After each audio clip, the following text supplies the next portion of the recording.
Então, agradecidos a toda a espiritualidade amiga, aos nossos mentores individuais, ao mentor do nosso grupo, lembrando que onde quer que nós estejamos, mesmo pela internet ou aqui no CETRELV, nós estamos todos mergulhados no hausto divino, no fluido cósmico universal, que permite que nós ali formemos uma espécie de cinturão, ou melhor dizendo, uma corrente mental, em que nós ali vamos poder nos colocar dentro dessa corrente e juntos nós vamos receber as inspirações que vêm do alto, dos nossos mentores e guias no entendimento daquilo que nos propomos a estudar no encargo de hoje. Agradecidos, então, a toda essa espiritualidade amiga, aos nossos mentores, ao guia, aos nossos guias espirituais e a todos os presentes, encarnados e desencarnados que nos acompanham, vamos dar por iniciados os estudos da tarde de hoje com a prece que o próprio Mestre Jesus nos ensinou. Pai nosso que estais nos céus, santificado seja o vosso nome. Venha a nós o vosso reino, seja feita a vossa vontade, assim na terra como nos céus. O pão nosso de cada dia nos dai hoje. Perdoe as nossas dívidas, assim como nós perdoamos os nossos devedores. E não nos deixeis, não nos introduzas na tentação, mas livra-nos de todo mal, que assim seja.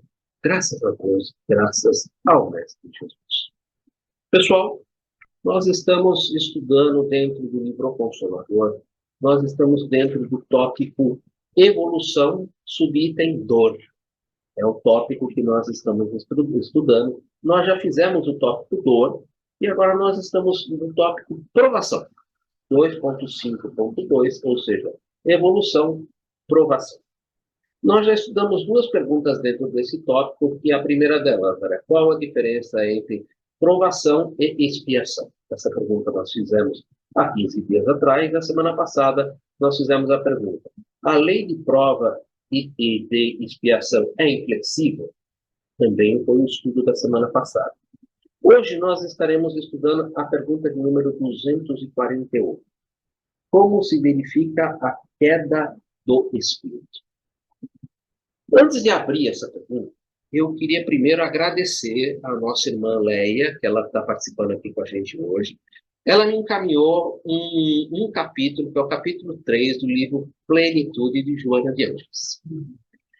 E, na verdade, o livro é tão bom, ele é tão dentro do que nós estamos estudando, que eu li já uma boa parte do livro. Mas o capítulo 3 em si é o capítulo mais importante dentro do aspecto da provação, da expiação, da prova, da pergunta sobre a queda, sobre a expiação, momento de queda, momento de recolocação. Isso está realmente tudo dentro do capítulo 3. Então, a minha sugestão, se vocês permitem, eu acho que seria interessante a gente pelo menos ler o capítulo 3. E aí, a partir do capítulo 3, a gente vai poder mergulhar um pouco mais no entendimento das perguntas que já foram trabalhadas. A primeira pergunta, qual a diferença entre prova e expiação, está nesse capítulo. A segunda pergunta, a lei de provas e expiação é inflexível? Está dentro desse capítulo. E ele termina como se verifica a queda do espírito, como essa queda acontece e como a expiação o recoloca no momento da queda. Isso tudo está resumido dentro de um único capítulo. Então, eu pensei o seguinte: seria interessante para nós, não é um capítulo grande, é um capítulo de praticamente 2 páginas, tá? E que eu acho que vale a pena, a gente vai construir bastante. Então, a minha sugestão é: eu vou compartilhar o capítulo, eu vou ler o capítulo, alguns pontos eu fiz algumas marcações, e ali essas marcações vão ficar como reflexão para cada um. Eu acho importante essas reflexões, porque elas estão diretamente ligadas às perguntas e às respostas que nós já lemos. Então, isso vai realmente trazer para nós momentos em que depois cada um vai poder fazer a sua própria reflexão individual. Consegue-se esse livro em PDF na internet, já verifiquei que em diversos lugares, então as pessoas vão poder baixar e estudar esse livro, quem mesmo desejar. Eu vou fazer o share dele e a gente vai fazer essa leitura. Eu acho que ela é quase que imperativa do que a gente está querendo fazer. Nivaldo Pereira Franco, Plenitude, Joana de Ângeles, capítulo 3, Origens do Sofrimento. É diretamente dentro da aprovação, tá? Ainda segundo o budismo, as origens do sofrimento se apresentam por meio de condições internas e externas. resultando daí outras duas ordens, as kármicas e as emoções perturbadoras. Indubitavelmente, ou seja, sem sombra de dúvidas, conforme acentua a doutrina espírita, o homem é a síntese das suas próprias experiências, autor do seu destino, que ele elabora mediante os impositivos do determinismo e do livre-arbítrio. Ou seja, conforme Jesus mesmo disse, a cada um segundo suas obras. Esse determinismo inevitável apenas em alguns aspectos, nascimento, morte e reencarnação, Deus nos impõe a encarnação com o objetivo de nos fazer progredir. Daí esse determinismo inevitável em alguns aspectos, nascimento, morte e reencarnação.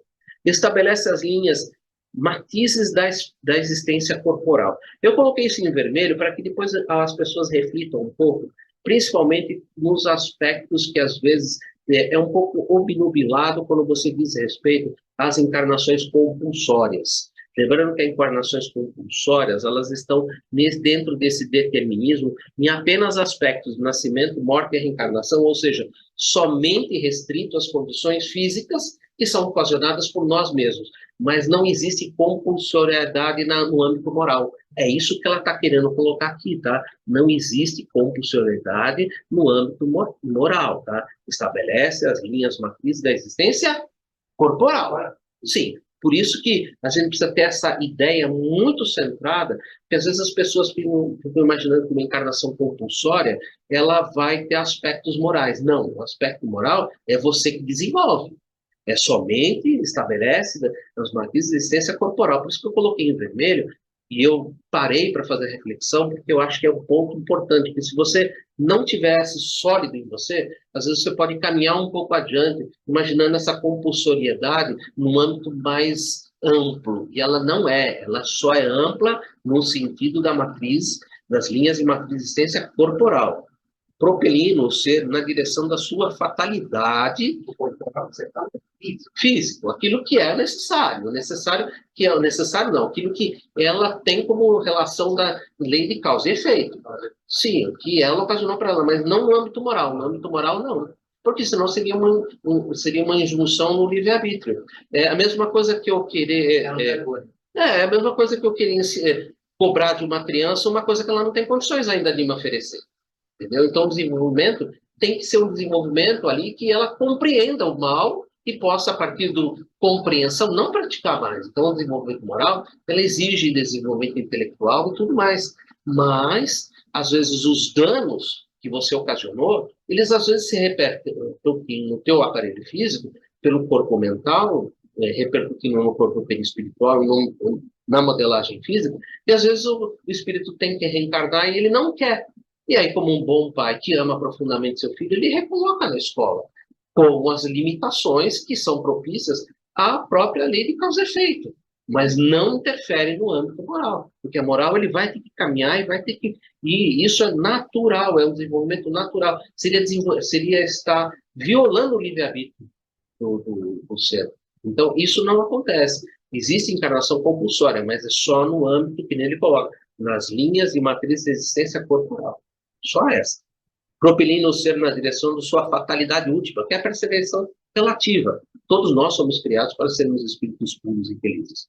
Os fatores que propagam as condições de renascimento do corpo físico são o resultado dos atos e pensamentos das existências anteriores. O corpo mental é a matriz formadora do corpo perispiritual e, portanto, essa é a matriz formadora do corpo físico. Aqui é perispiritual, tá? Escrevi errado. Você é aquilo que pensa. Exatamente. Você é aquilo que pensa. Ser feliz quanto antes ou desventurado por largo tempo depende do livre arbítrio pessoal. A opção por como e quando agir se libera o espírito do sofrimento ou atrilhou-a nas suas tenazes. Deus espera. Fica tranquilo, Deus espera. Quem está no tempo é você. A vida são os acontecimentos de cada instante a se encadearem incessantemente. Uma ação provoca uma correspondente reação, geradora de novas ações e assim sucessivamente. É no presente que construímos o futuro. O que está em roxo foi o que eu coloquei, tá? Desse modo, o indivíduo é o resultado de suas atividades anteriores. Nem sempre, porém, se lhe apresentam esses efeitos imediatamente. Lembre-se da misericórdia divina que cobre a multidão de pecados, embora isso não o libere dos atos praticados. É possível que uma experiência fracassada ou danosa, funesta ou prejudicial, se manifeste às outras pessoas, como ao seu autor, por meio dos resultados, após a próxima ou passadas algumas reencarnações, até que você desenvolva senso moral, para poder compreender. Sem esse não tem jeito. Esses resultados, no entanto, chegarão de imediato ou mais tardio no tempo. É o que ele fala muito da reforma. Quase. É que a gente fala construção de... que reformar é complicado, né? Reformar nunca termina, né? É edificação do reino de Deus. É certo, o certo é que virão em busca de reparação indispensável. Tá? Então, quando você estiver preparado, por que não se coloca fardos pesados sobre ombros frágeis? Ou seja, Joana de Ângeles não foge daquilo que Jesus colocou de forma nenhuma. Tá? Às vezes, a forma de colocar as palavras aqui fica, às vezes, um pouco mais densa, ou um pouco mais... Mas é exatamente para te levar a refletir e a pensar aquilo que Jesus mesmo foi ensinando. Da mesma forma, as construções do bem se refletirão no comportamento posterior do indivíduo, sem que necessariamente tenha caráter instantâneo. O fator tempo, na sua relatividade, é de somenos importância, volto a dizer, né? Deus espera, né? Portanto, os sofrimentos humanos e natureza kármica podem apresentar-se sob dois aspectos que se completam, provação e expiação. Primeira pergunta que a gente fez. Ambos objetivam educar e reeducar, predispondo as criaturas ao inevitável crescimento íntimo. Deus nos impõe a encarnação com o objetivo de vos fazer progredir. Por isso, o inevitável crescimento íntimo na busca de plenitude que as aguarda. Aprovação, e aí a definição. Aprovação é a experiência requerida ou proposta pelos guias espirituais antes do renascimento corporal do candidato. Examinadas as suas fichas de evolução, avaliadas as suas probabilidades de vitória e os recursos ao seu alcance para o cometimento. Ou seja, tudo é o seu projeto encarnatório. Você veio para cá, se você passa por alguma aprovação, você certamente vai encontrar aqui os meios para você vencer isso aí. Você só não vence se você fizer não obscurecer a visão e não olhar para os meios disponíveis. Mas os meios vão estar disponíveis porque faz parte desse projeto, desse desenvolvimento que você tem lá no plano espiritual, no seu projeto reencarnatório. Numa linguagem bem popular, diríamos o seguinte, que a reencarnação está consubstanciada em cima da sua capivara. Do seu histórico pregresso, da sua evolução e para onde você poderia chegar, é isso? Com certeza. Apresenta-se como tendências, aptidões, limites e possibilidades sob controle, dores suportáveis e alegrias sem exagero, que facultam uma mais ampla colheita de resultados educativos. Nada é imposto. Nada é imposto. Podendo ser alterado o calendário das ocorrências sem qualquer prejuízo para a programação iluminativa do aprendiz. Sugestão de leitura, Livro dos Espíritos, Escolha das Provas. Nem vou falar, vai direto lá. No mapa dos compromissos não figuram as injunções mais aflitivas nem as conjunturas traumatizantes e irrevertíveis. As opções de como agir multiplicam-se favoravelmente de forma que, havendo arestas a aplanar, esse trabalho não impõe uma ação imediata pelo sofrimento. Necessário tomar consciência antes de aprender. Não é na pancada, não se educa ninguém na pancada, tá? Deus não violenta corações. A ação do amor brinda o ser com excelentes ensanchas de alterar para melhor o seu desempenho e as suas atividades, constituindo-lhe insuportáveis provas ao malogro de alguma aspiração, ou desafiante ante algumas metas que lhe parecem inalcançáveis, as dores dos processos de desgaste orgânico e mental, sem as quedas profundas nos calabouços da paralisia, das alienações, das doenças irrecuperáveis. Se tal suceder, ainda poderemos catalogar como escolha pessoal, por acreditar o candidato ser esse o meio mais eficaz para a sua felicidade próxima, liberando-se da cangarrude da inferioridade moral. Às vezes a gente escolhe, faz algumas escolhas lá no mundo espiritual, no nosso projeto reencarnatório, às vezes a gente coloca algumas escolhas bem pesadas, mas o problema é que lá a gente vê a vida na imortalidade do espírito. E aqui a nossa visão, ela é do nascimento à morte. Então ela é um pouco mais... Então a gente às vezes coloca... É mais amplo. A gente vê um futuro e a gente quer alcançar esse futuro mais rápido. E às vezes a gente coloca algumas coisas um pouco mais rudes ali, né? A canga rude da... E a gente às vezes tem algumas deficiências assim, e para a gente não ficar caindo, a gente já caiu 2 vezes naquele problema, caiu 3 vezes naquele problema, então você coloca algo ali meio forçoso, né? Para você caminhar por aquele caminho. Você quer sair daquele caminho ruim e quer caminhar por outro caminho. Então você coloca uma coisa mais forte, né? Poder-se-á identificar essa providencial escolha na resignação e coragem demonstradas pelo educando e até mesmo na sua alegria diante das ocorrências dolorosas. A construção é maravilhosa, né? Poder-se-á, ou seja, é uma atitude praticada no presente com o objetivo de ver lá no futuro. Você percebe que é uma mesóclise, e você só consegue construir isso com uma mesóclise, né? Porque você está colocando a mensagem no futuro do presente. Então, é uma coisa que você não pode mexer em nada nisso daqui, porque é uma construção maravilhosa, né? Quando você olha isso aqui, você fala, meu, que construção linda, né? As provações se manifestam dessa forma, de maneira suave, planificadora do seu conteúdo e abençoados nas suas finalidades, sem o caráter punitivo. Educam de forma consciente. Olha que lindo isso, né? Incitando ao aproveitamento da ocasião em forma eficiente e mesmo lucrativa, com o que equipam aqueles que as experimentam, para que se convertam em exemplos, apóstolos do amor, do sofrimento, missionários do bem, mártires dos ideais que esposam, mesmo que no anonimato dos testemunhos, sempre se tornando modelos dignos de serem imitados por outras pessoas. Óbvio que aqui eu não estou indo diretamente àquelas ideias dos exemplos que a gente conhece, Madre Teresa, Teresa de Ávila. Não, ela está falando mais aqui dos próprios anônimos e que dão o seu testemunho. Isso é lindo, né? As provações mudam de curso, suavizando-se ou agravando-se conforme o desempenho do espírito. Vide leitura dos itens 14, 15 e 16 do livro Céu e Inferno do Código Moral da Vida Futura.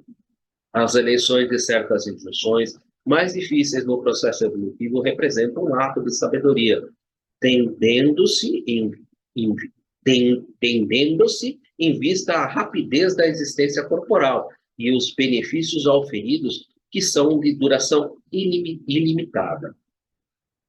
Considerando-se a vida sob o ponto de vista causal, as suas origens eternas, as ocorrências na esfera física são de breve duração.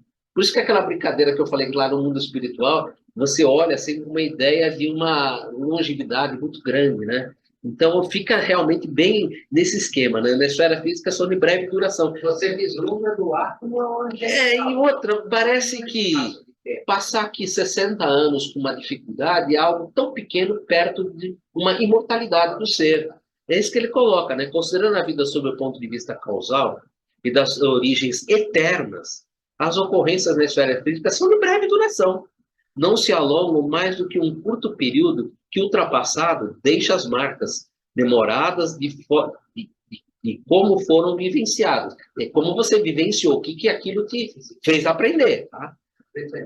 Valem, portanto, quaisquer empenhos ou sacrifícios, as provas e testes que recompõem os tecidos dilacerados da alma advindos das anteriores atitudes insensatas. E aí, isso está no livro, só que eu coloquei em vermelho, que é fantástico. Toda aprendizagem propõe esforço para ser assimilada, e toda ascensão exige o contributo da persistência, da força e do valor moral. Não dá para você crescer parado. Tem que realmente desgastar.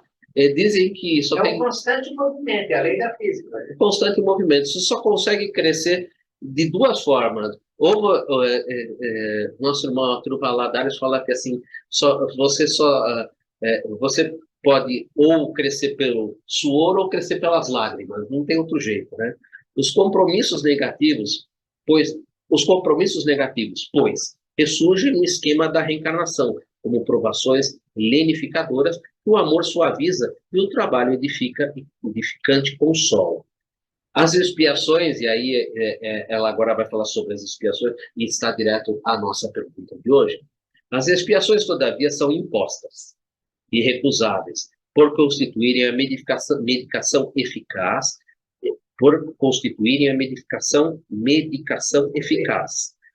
a cirurgia corretiva para o mal que se agravou. Semelhante ao que sucede na área civil, o delinquente primário tem crédito. O que eu coloquei é meu, atenuantes, tá?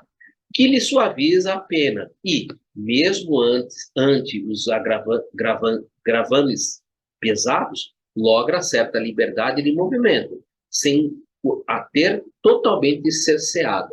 Ou seja, aí também você tem aqueles momentos de sursis, ou seja, não dá para ser agora, mas vai ser um pouco mais lá para frente, né?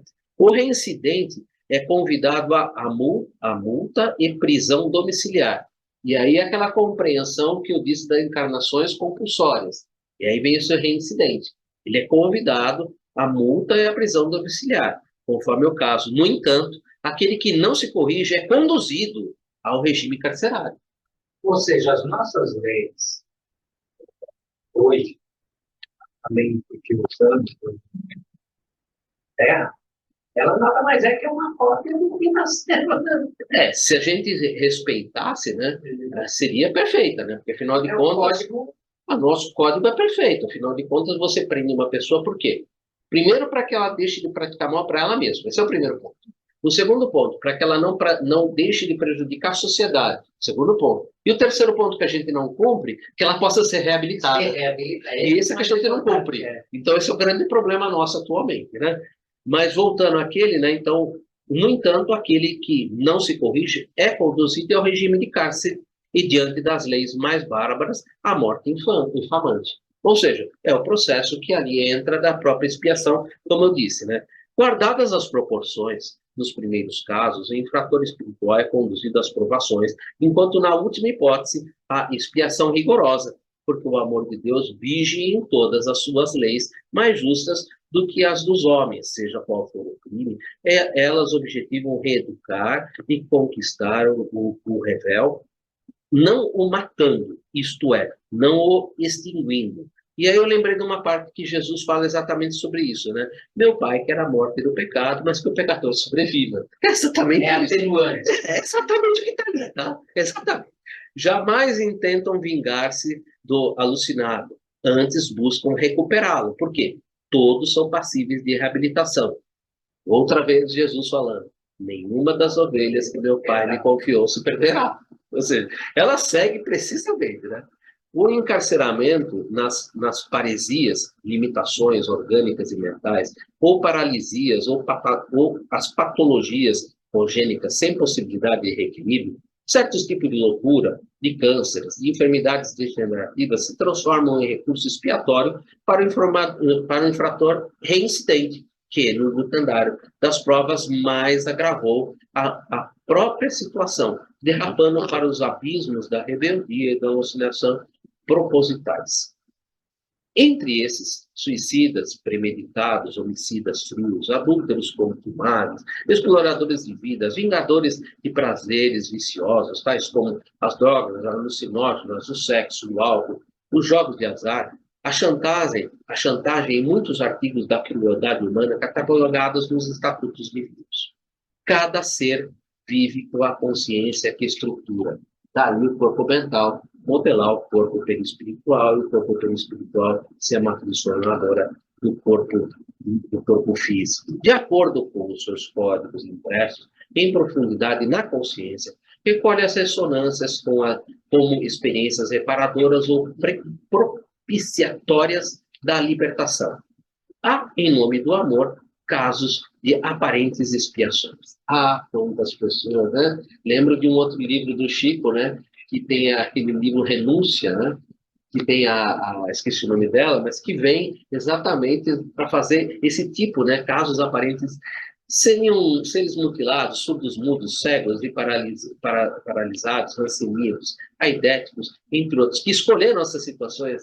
Percebam, né? Que lá no capítulo 5 do Evangelho segundo o Espiritismo tem causas anteriores, causas atuais e escolhas que a gente pode fazer. E às vezes a gente faz essa escolha no objetivo de educar e de harmonizar ou de trazer oportunidade de reabilitação àqueles que estão à nossa volta. É isso que ela está falando.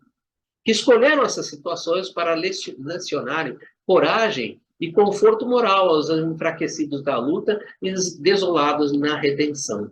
Jesus nunca agiu incorretamente. E é o exemplo máximo disso. Ele não precisava passar por nada daquilo, mas ele passou exatamente para ser um exemplo para nós. Né? Logo após Francisco de Assis, né? Desculpa, Francisco de Assis, que elegeu a pobreza e a dor para ascender mais. Não expurgava débitos, antes demonstrava-lhe a grandiosidade dos benefícios. Helen Keller, Steinmetz e muitos outros heróis de ontem, como de hoje, são lições vivas do amor em forma de abnegação. Aquele que quiser vir após mim, renuncie-se a si mesmo. Renunciar-se a si mesmo é o maior ato de abnegação que o ser humano pode fazer, convidando à felicidade e ao bem. Essa parte da abnegação também é uma parte que eu só vou conseguir perceber a profundidade dessa palavra, a profundidade do que isso abarca, com a ajuda da minha amiga Leia. Ela um dia também me chamou a atenção a esse processo, um processo que eu ainda não tinha percebido, que o renunciar-se a si mesmo, que é exatamente a maior abnegação que o ser humano pode fazer. Realmente foi muito bonito isso. As expiações podem ser atenuadas, não porém sanadas. Enquanto as provações constituem forma de sofrimento reparador que promove as expiações apenas restauram o equilíbrio perdido, reconduzindo o delituoso à situação em que se encontrava antes da queda brutal. Esse aspecto aqui é o aspecto que está exatamente na resposta daquilo que é a pergunta que foi colocada para o Emmanuel, que é como se verifica a queda do espírito. Você citou de renúncia a própria João Grande. Também. Aqui no caso, no momento em que você estava caminhando e que você cai, o que acontece na expiação? Ela recoloca você exatamente no momento da queda, para que você possa restabelecer o caminho. Então, ela reconduz o delituoso à situação em que se encontrava antes da queda brutal. Esse ponto é importantíssimo. Transitam ainda na Terra portadores de expiações que não trazem aparência exterior. Ou seja, nós ainda não desenvolvemos a parte moral, de certa maneira, que a gente pudesse dar uma visão mais profunda daquilo que a gente produziu. A gente ainda precisa caminhar um pouco mais para poder ver as consequências. A gente ainda tem uma visão muito estreita. O futuro, para nós, ainda, a gente vê o futuro muito próximo. A gente não tem uma ideia de a longo prazo. Se a longo prazo, ainda por isso que ele coloca, transitam na Terra portadores de expiações que não trazem essa aparência exterior. Ainda vai levar um tempo para a gente perceber isso. São os seres que pertoram em conflitos cruéis, instáveis, insatisfeitos, infelizes e arrepios, carregando dramas íntimos que os estiolam, os fragmentam, né? Atingindo-os sem cessar. Podem apresentar aparência agradável e conquistar simpatia, sem que se libertem dos estados anteriores mortificantes. Isso requer ainda vencer as más tendências a si próprio, né? A consciência não perdoa, é verdade, né? A consciência não, né? No que concerne a deixar no álvido o crime perpetrado, né? Esse álvido, aí, se você quiser, você pode, que a ideia aqui a consciência não perdoa no que concerne ao esquecimento desse crime perpetuado, né? Então, se aconteceu, ela não vai ficar no esquecimento. No momento certo, a consciência vai cobrar isso. Você engana todos. Menos a consciência. O seu perdão se expressa mediante a reabilitação do infrator. As origens do sofrimento estão sempre, portanto, naquele que padece, no recôndito do seu ser, nos painéis profundos da sua consciência. Ao lado das origens kármicas do sofrimento surgem as causas atuais, como o homem o busca mediante a irresponsabilidade, a precipitação, a prevalência do egoísmo, que o incita à escolha do melhor para si em detrimento do seu próximo. Essa atitude se revela em forma de emoções perturbadoras, que aturdem na área das aspirações e se condensam nas formas da aflição. Sugestão de leitura do Evangelho segundo o Espiritismo, capítulo 5, causas atuais das aflições. Ela está realmente trazendo dali de dentro. As emoções perturbadoras galvanizam o homem contemporâneo mais do que o de ontem, em razão dos conflitos psicossociais, socioeconômicos, tecnológicos e outros. As exigências do mundo hoje, elas são maiores, e daí realmente essas perturbações, elas, se você não tomar cuidado, o mundo te absorve. O mundo te absorve, é terrível, né? Te absorve. Os impulsos e lutas que induzem o indivíduo à perda da individualidade, escravizando-os aos padrões de conveniência vigentes, são relevantes como desencadeadores do sofrimento. A pessoa vive pelas aparências do mundo. Eu preciso ter um carro novo, porque as pessoas vão me ver melhor com o carro novo. Eu preciso me vestir bem, porque as pessoas vão me ver pelo aquilo que eu me visto. As aparências. E a gente vive num mundo hoje que dá muito valor às aparências. Isso é escravizante. E além de escravizante, ele também é detentor, ele pode te algemar, ele pode te prender, você pode ficar preso a essas exigências. Você fica escravo, você pode ficar preso a essas exigências, e você pode desencarnar e continuar preso a essas exigências do mundo. Isso é terrível. Também a perda do senso de humor torna a criatura carrancuda e artificial, gera emoções perturbadoras. Às vezes eu até brinco, né? Jesus era uma pessoa extremamente alegre, extremamente espirituoso, né? Às vezes ele fazia até piada, interessante. A ausência da liberdade pelas construções de toda a ordem igualmente proporciona sofrimento. Esses fenômenos psicológicos, no campo do comportamento, propiciam emoções afligentes, tais como o desejo, o ofuscamento, o ódio, a frustração. Por que não se sabe distinguir entre o essencial e o supérfluo? Esse é o grande problema nosso. Hoje em dia, a gente não tem, diz Chico, né, que os nossos problemas não estão no pão, mas está na margarina, no requeijão, na geleia. No acessório. O problema não está no pão, porque o pão nosso de cada dia a gente pede. O problema está no que você vai pôr ali, né? No desejo. O problema é o desejo, né? Por que não se sabe distinguir entre essencial e supérfluo? Eu diria que o supérfluo é o desejo, né? O que convém é aquilo que não é lícito conseguir. O homem extrapola nas aspirações e atormenta-se pelo desejo mal conduzido, ambicionando além das possibilidades e transferindo-se de uma para outra forma de amargura, perdendo a noção do necessário, vivendo a cada dia apenas pelo desejo. Isso é eu que coloquei, tá? Esse mal conduzido é a palavra certa. Nós, às vezes, pegamos a coisa como deveria ser, só que nós extrapolamos, né? Aí ela dá uma ideia linda, né? O desejo. Quem é o desejo? É o corcel. O desejo é o corcel desenfreado que produz danos e termina por ferir-se na sua correria insana.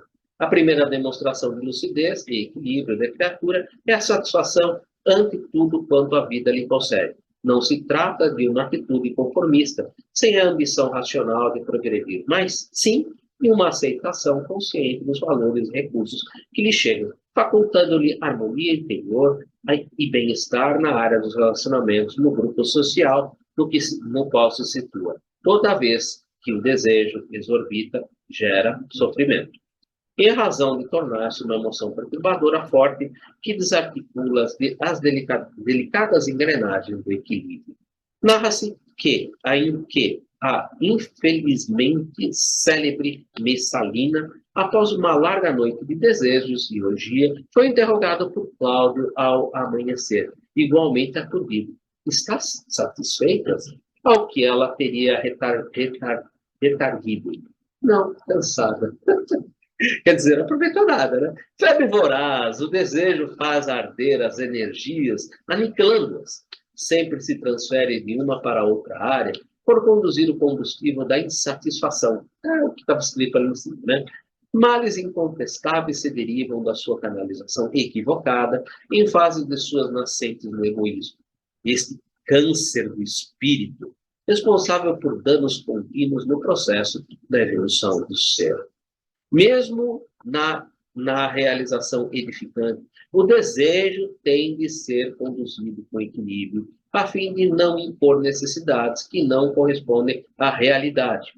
O ideal do bem, os esforços por consegui-lo, expressam-se de forma saudável quando gratificante. Não adianta vir morar dentro do Santo Espírito, tá? Tornando-se estímulo. Essa palavra que você cita, o desejo, ele não tem que estar junto e consubstanciado com o amor? Sim, para que ele tenha equilíbrio. Para que ele possa ter equilíbrio. Forma saudável quanto gratificante, tornando-se estímulo para o desenvolvimento constante dos germes que dormem na criatura, aguardando a eclosão dos fatores que lhes são propiciatórios. Como efeito do desejo, o ofuscamento que ocorre da presunção e do orgulho é a causa de sofrimento em razão de emaranhado de raízes na personalidade do homem ambicioso e deslumbrado, como Narciso ante a própria imagem refletida no lago. Ou seja, não fiz o que eu quero, eu vou brigar. As ilusões da prosperidade econômica e social, cultural e política induzem o insensato ao ofuscamento, por permitirem acreditar-se superior aos demais, inacessível ao próximo, colocando barreiras no relacionamento com as outras pessoas que lhe pareçam de menor status, qual se essas lhe ameaçassem a situação de destaque. Os orgulhosos, né? Ignoram os fenômenos biológicos inevitáveis da enfermidade, a velhice, morte, ou anestesiam a consciência para não pensarem nas ocorrências do insucesso, da mudança de situação, das surpresas do cotidiano. A dor vai ser igual para todos, o cara esqueceu disso, né? Todos esses fatores são motivos de sofrimento quando se pretende manter a posição de relevo, quando se teme perdê-la e quando isso acontece. Você quer manter a posição social e o status a todo custo? Pode ter certeza. A velhice, a dor, o sofrimento vai ter jeito. O ofuscamento desgoverna inumeráveis existências. E eu achei interessante ela colocar inumeráveis existências. Quer dizer que esse ofuscamento, às vezes, não dá para você corrigir num único reencarne. Às vezes vai precisar de diversos, e às vezes de situações limitantes para você poder sair dessa situação. Pode esquecer que é o mesmo Deus Espírito. Exatamente. Então, vai ter limitações, às vezes. O ofuscamento desgoverna inumeráveis existências que se permitem as fantasias do trânsito orgânico. Você falou, sem a claridade que discerne entre as reais e as falaciosas metas da vida. Nesta mesma trilha, ressalta o domínio do ódio nas passagens dos sofrimentos humanos. As suas irradiações destrutivas comburem as energias de quem o sustenta, enquanto muitas vezes atingem aqueles com quem se dirigem, caso permaneçam distraídos dos deveres relevantes ou em faixas mentais equivalentes. Jesus falou para você caminhar uma milha, né? Se pedir para caminhar uma milha, caminha 2. Mas não fica na mesma faixa, né? Fica numa faixa superior para que você possa servir de exemplo, né? Então, para que não fique nas mesmas faixas mentais ali. Loucura do amor não atendido. Loucura do amor não atendido. O ódio revela a presença dominante dos instintos agressivos vigentes, suplantando os sentimentos que devem governar a vida. Ou seja, o indivíduo ainda que está com mais dano, os instintos ainda estão se sobressaindo sobre os sentimentos. E ou quando tem os sentidos, eles ainda estão corrompidos, né? Eles estão ainda de forma corrompida. Jamais havendo motivo que lhe justifique a existência, o ódio é responsável pelas mais torpes calamidades sociais e humanas de que se tem conhecimento. Quando se instala com facilidade, expande as suas raízes tenazes vigorosas que estrangulam a razão, transformando-se em agressividade e violência em constante manifestação. Em determinados temperamentos, é como uma chispa insignificante em um monte de feno, produzindo um incêndio devorador, por motivo de só menos importância, explode e danifica ainda ao redor. Essa é a cólera, né, que a gente vê lá no Evangelho segundo o Espiritismo. O ódio é causador de muitos sofrimentos.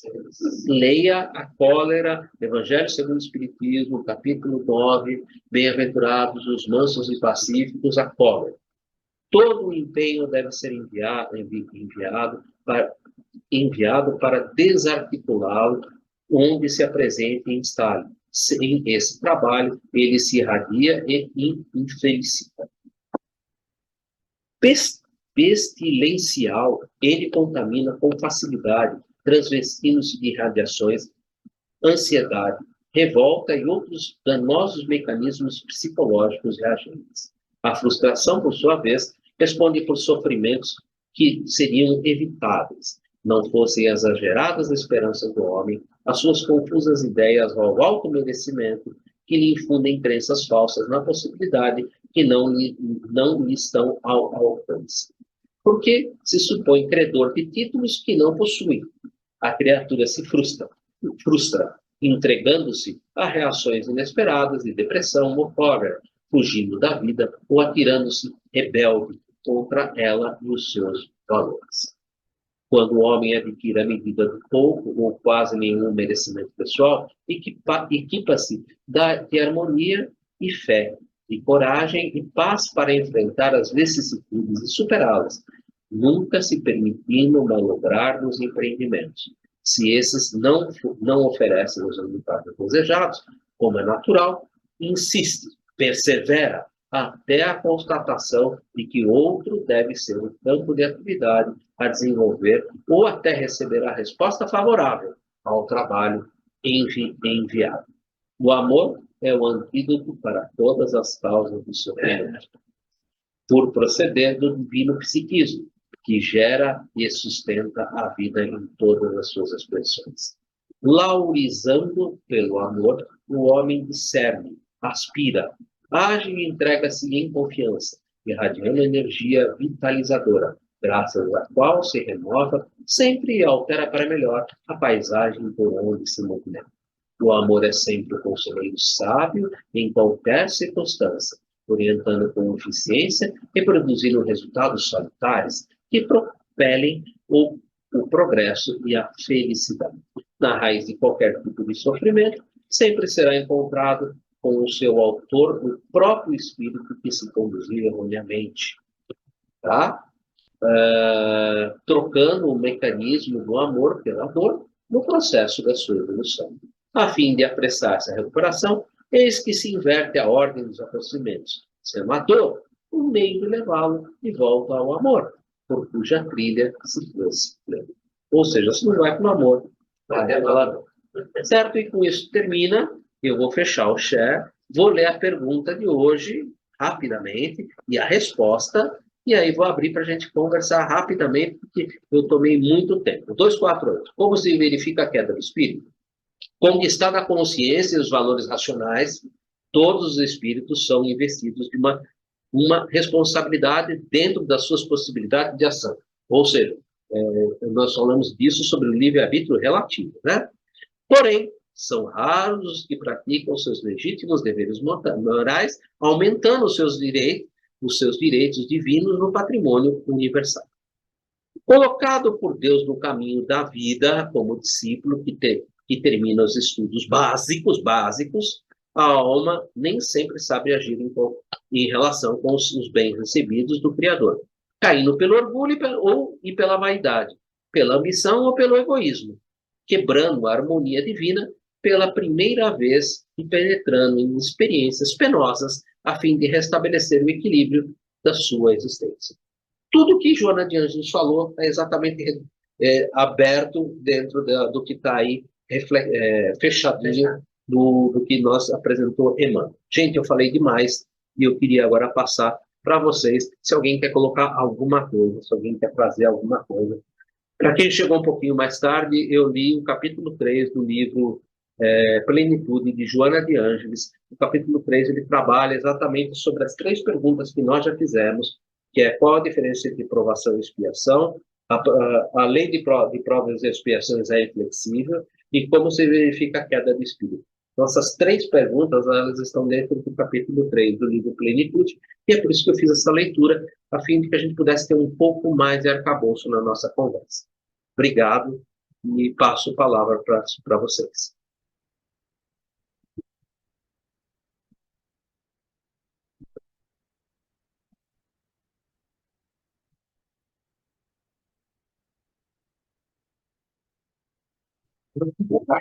Nossa, ficou muito completo. A Leia deu até um sorriso lindo lá no final. Porque, nossa, foi fantástico. Ela me encaminhou isso. Quando eu li o capítulo 3, eu falei, eu preciso ler o livro todo. Só que eu comprei o livro, tá, Léo? Eu não vou. Eu comprei o livro e já está tudo rabiscado. Mas falar de Joana de Ângelo. Bem, olha só, eu achei a questão 262 do livro dos Espíritos. Como pode o espírito de origem simples e ignorante, sem experiência, escolher uma existência com conhecimento de causa e ser responsável por essa escolha? Vou só falar o finalzinho da questão 262. À medida que o seu livre-arbítrio se desenvolve, ele deixa pouco a pouco livre para escolher. É então que frequentemente se extravia tomando o mau caminho. Se não escuta o conselho dos bons espíritos, é o que podemos chamar a queda do homem. É um resumo simples, né? Resumo da obra. E mediante tudo que foi apresentado, tão maravilhoso, né? A Leia levantou a mão, eu achei essa questão, a 262. Bom? Léa, a palavra é sua, Léa. E muito obrigado. Realmente foi. Quando eu li, eu falei, meu Deus, eu não posso deixar de falar sobre isso. Não, eu acho, não sei se o Samuel quer falar alguma coisa antes. Ele só faz assim. Você devia fazer assim. Estou brincando. Não, é o seguinte, esse capítulo aí da Joana de Anjos, né, que tem tantas coisas, mas eu queria só salientar umas duas coisas que estão, duas ou mais, até pelo tempo vai ser só duas. Quando, na primeira, que parágrafo é? Tá, acho que na primeira página, mais ou menos, do que você colocou, Eduardo, no capítulo, que ela fala assim, ó, no mapa dos compromissos não figuram as injunções mais aflitivas, nem as conjunturas traumatizantes e irreversíveis. E aí é o seguinte, o que é que são essas injunções? As injunções nada mais são, dentro do processo da nosso reencarnatório, são as injunções familiares, é aonde a gente está inserido.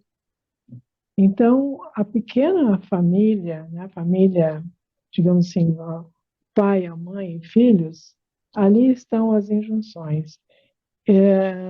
Porque tem uma série de coisas aí que isso aí engloba, né? Não é assim tão simples. E ela coloca, não figura as injunções mais afetivas, porque a gente sabe que muitas vezes a gente, na nossa família, a gente tem aqueles espíritos nos quais nós temos grandes dívidas com eles, grandes, imensas dívidas. Então, são essas injunções que ela está se referindo é a isso. E depois ela também diz assim, ó, mais adiante, a eleição de certas injunções mais difíceis no processo evolutivo representa um ato de sabedoria, tendo-se em vista a rapidez da existência corporal e os benefícios auferidos que são de duração ilimitada. Então, é dentro desse contexto que eu queria trazer a questão das injunções, né, para a gente ver que é no pequeno grupo que a gente está. E quando fala mais adiante, quando foi falado ali de prisão domiciliar, para alguns espíritos que têm nessas injunções as dificuldades de relacionamentos, é uma verdadeira prisão domiciliar. É muito nisso. Então, não é a prisão, eu estou preso, ou seguir, como foi falado, em termos de, digamos assim, como foi mencionado aí, as leis humanas, as leis humanas com relação à sociedade, ok, o que foi colocado é perfeito. Mas eu pergunto o seguinte, se eu pensar num doente terminal, hospitalizado, com um problema seríssimo de saúde, qual a diferença dele para um que está na prisão? Ambos estão em sofrimento. O sofrimento só é diferente porque muitas vezes até a questão do um paciente do doente terminal, aquelas doenças às vezes são purgatórias, às vezes não são. Elas são consequências de uma má administração da vida nesse período de encarnação. Então, essa má administração, a gente sabe, por N motivos, nem vem o caso. Então, era isso que eu tinha aqui. E outra coisa, quando falou lá, quando você trouxe a questão de novo, da abnegação, e você relacionou com renúncia, a abnegação, entre outras coisas, ela é o primeiro caso lá da beneficência. Como é que eu vou ser benevolente, beneficência na benevolência, né? Como é que eu vou ser benevolente se eu sequer tenho uma abnegação? A benevolência é quando eu estou despojada de mim mesma, completamente. Né? E daí vem depois a indulgência e depois o perdão, né? O que é mais que eu coloquei? Quando ela fala ali em emoções perturbadoras, para gente, essas emoções perturbadoras não são sentimentos, são emoções que vão, ok, são, digamos assim, o ciúme. O ciúme é uma emoção perturbadora. A raiva, a irritabilidade também é uma emoção, que à medida que você trabalha, o ser espiritual vai se entendendo, vai fazendo essa transformação de se conhecer, essas emoções elas terminam, elas cessam.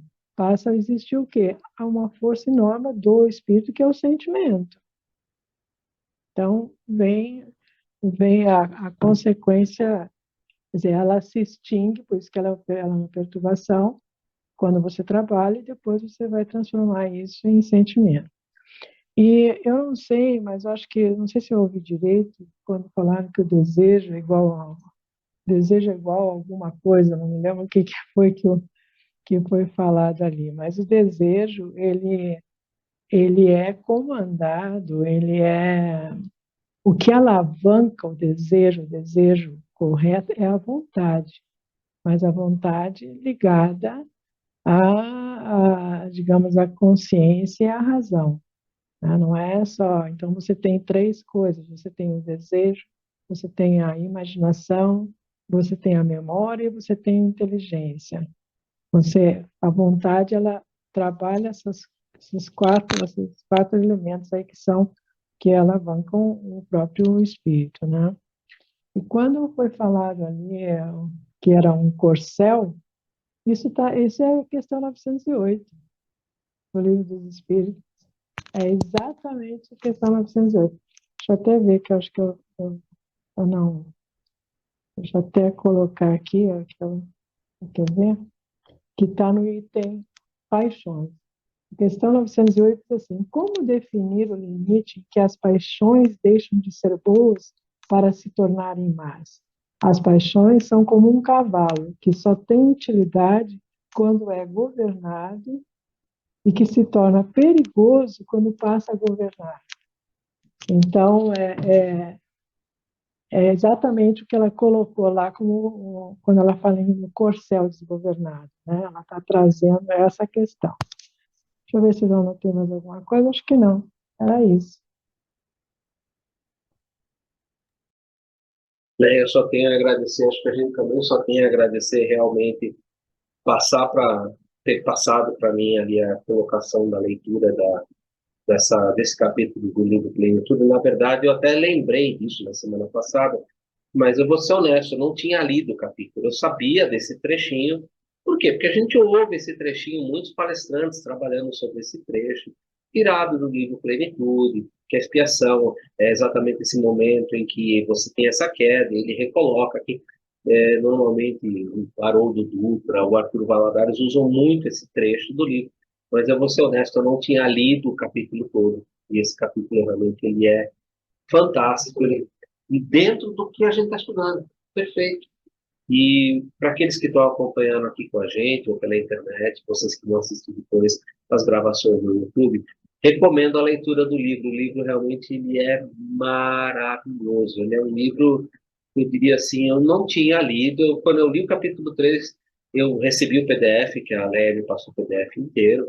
Aí eu já fui ler o 2, li o 1, falei, quer saber de uma coisa? Eu vou comprar o livro, porque eu tenho tanta coisa para rabiscar nesse livro, que não dá. E outra, eu leio no computador, né, e eu leio o PDF, né? Então, eu gosto de lápis na mão, eu vou colocando, como vocês viram ali que eu fiz aqui em roxo, né? Eu vou colocando no livro as passagens que eu vou lembrando de Jesus, que traduzem exatamente aquilo que ela está falando. Porque eu não só leio o parágrafo, eu leio e faço uma reflexão no parágrafo, vendo no que aquele parágrafo leva a alguma coisa do próprio Evangelho, da vida do Cristo, ou alguma coisa que a doutrina espírita, que é o Evangelho redivivo, que é o cristianismo redivivo, que me traz e que me foca. Então, aqui eu já notei, por exemplo, a questão 908, que eu vou lá rabiscar em cima do corcel, ó, vire questão 908, a questão 262, o livro dos Espíritos, já vou lá no Plenitude, vou rabiscar, vai dar uma olhada nessa questão. Quer dizer, eu vou rabiscando o livro todo. Então, vale a pena quem puder comprar esse livro. Eu acho que esse livro é fantástico. Tá? A gente, eu acho que a pergunta de hoje e a resposta não tem nem muito o que a gente comentar. E ele não te dá tanto medo, porque não chega a ser leis morais, né? A primeira vez que me mandaram ler leis morais, eu fiquei com medo pelo tamanho. Então, aí eu acredito que a resposta dada por Emmanuel, ela está bem dentro daquilo que a gente leu, né? Então, não vejo como a gente ficar aí novamente em cima dessa pergunta. E eu convido, então, para que a semana que vem a gente parte para a próxima, que ela vai dar continuidade. A pergunta da semana que vem é a 249. A queda do espírito somente se verifica na Terra? Olha que interessante. A queda do espírito somente se verifica na Terra? Bom, o livro Plenitude também tem isso, mas eu não vou trazer lá do livro Plenitude. Eu vou procurar em outras fontes e vou trabalhar um pouquinho sobre isso daqui. E o meu convite é para que todo mundo também, que possível, dê uma olhadinha em casa, veja antes do próximo sábado se tem alguma conjunção que você possa fazer. A queda do espírito somente se verifica na Terra? Uma boa pergunta, né? Acho que a gente vai ter um bom diálogo para sábado que vem, oferecendo para a gente aí um vislumbre um pouco maior sobre esse processo de queda, como isso acontece, essa queda, né? E como isso a gente se recoloca, né? Vai ser interessante, eu acho que vai ser uma pergunta bem produtiva. Alguém gostaria de colocar mais alguma coisa? Samuel, hoje tão quietinho. Samuel hoje chegou atrasado. Dormiu bastante da parte da tarde. Fui na farra ontem à noite aí, num show aqui. Eu estou em Patos de Minas, aí cheguei tarde. Aí almoçou, tomou duas taças de vinho, aí o cochilo passou da hora. O relógio até despertou, mas eu fui meter a mão no relógio lá, não deu tempo de acordar, não me perdoe. Não tem problema nenhum.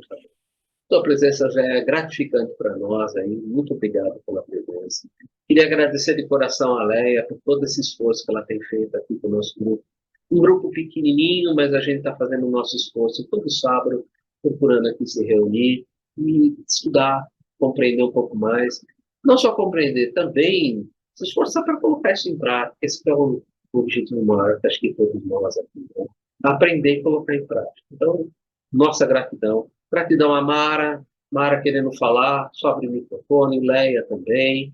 A Sati, se você quiser ficar aqui também, pode ficar, não precisa correr, ir para casa, para assistir em casa. Querendo ficar aqui no centro, também pode ficar. A Sati, ela faz com a gente o desenvolvimento mediúnico, e o desenvolvimento mediúnico termina às 16 horas, e 16h30, né? E ela sai correndo para chegar em casa, para ligar na internet, para acompanhar com a gente. Sati, se quiser acompanhar com a gente aqui, está sempre muito bem-vinda. Pode ficar conosco. A gente aqui de braços abertos para receber. E a todos que quiserem, gente, a gente está sempre aqui. Muito obrigado. Agradecer a esse nosso irmão aqui, que hoje está ficando aqui com a gente. Venha mais vezes. Não, o meu problema é ir embora, porque Escuro. glaucoma, Eu sei. dirigir à noite. Mas meu irmão fez eu sentir saudade de Pato de Minas. Eu trabalhei na Posberg, estava sempre lá na terra dele. Muito legal. Obrigado, Meg, pela presença. Francesco, não fica aí no fundo, não. Parece também. Eu cheguei mais tarde.